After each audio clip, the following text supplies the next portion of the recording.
καλησπέρα, καλή Πρωτομαγιά, να ευχηθώ καλό μήνα. Βρισκόμαστε στη Νέα Τριγλία Χαλκιδικής. Εδώ γιορτάζονται τα Αγιοθανάσια 2025. Ο Άγιος Θανάσιος είναι ο πολιούχος της περιοχής.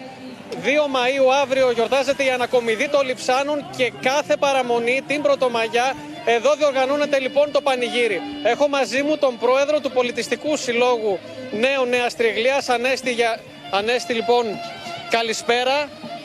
Καλησπέρα σας. Πώς είναι το πανηγύρι? Θέλω μια εικόνα από το πανηγύρι. Πώς είναι η εικόνα? Καταρχάς, Χριστός Ανέστη. Καλό μήνα, καλή Πρωτομαγιά σε όλους εσάς και στους τηλεθεατές σας. Το πανηγύρι αυτό υπάρχει εδώ και πάρα πολλά χρόνια. Μετά από μια απουσία 3 και παραπάνω χρόνων θα έλεγα, ήρθε η ώρα να αναβιώσουμε αυτό το έθιμο. Ο Σύλλογος, σε συνεργασία μαζί με τον Δήμο Νέας Προποντίδας, αποφάσισε για φέτος να κάνει αυτό το γλέντι για όλον τον κόσμο του χωριού. Είμαστε στημένοι εδώ από τις 7 ώρα το πρωί, οπότε βλέπετε υπάρχει αρκετός κόσμος, περίπου στα 400 με 450 άτομα. Για πρώτη φορά πιστεύω ότι είναι πάρα πολύ καλά. Περνάει υπέροχα, ο καιρός είναι φανταστικός.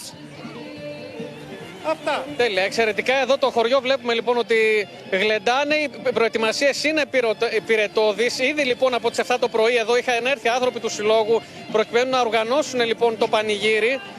Αλλά και ο καιρός στέκεται σύμμαχος. Αυτό είναι το ευχάριστο αυτή τη στιγμή, διότι τις πρώτες πρωινές ώρες υπήρχε έντονος άνεμος που είχε ανησυχήσει τον κόσμο εδώ πέρα. Παρ' όλα αυτά όλα κυλούν ομαλά, οι άνθρωποι χορεύουν, γλεντάνε, πίνουν και τρώνε. Είναι πάρα πολύ ωραίες οι εικόνες οι οποίες έρχονται από τον οπερατέρ μας Γιάννη Κότσιαρη. Πολύ ωραία περνάτε. Όμορφες είναι οι εικόνες αυτές. Μην το ξεχνάμε ότι η Πρωτομαγιά είναι και μία ημέρα και για την οικογένεια. Οι οικογένειες έχουμε δει και εμείς εδώ στην Ερμιώνη να είναι με τα παιδιά τους και να μαζεύουν αγριολούλουδα για να φτιάξουν το στεφάνι. Τους ευχαριστούμε πολύ για αυτή την εικόνα.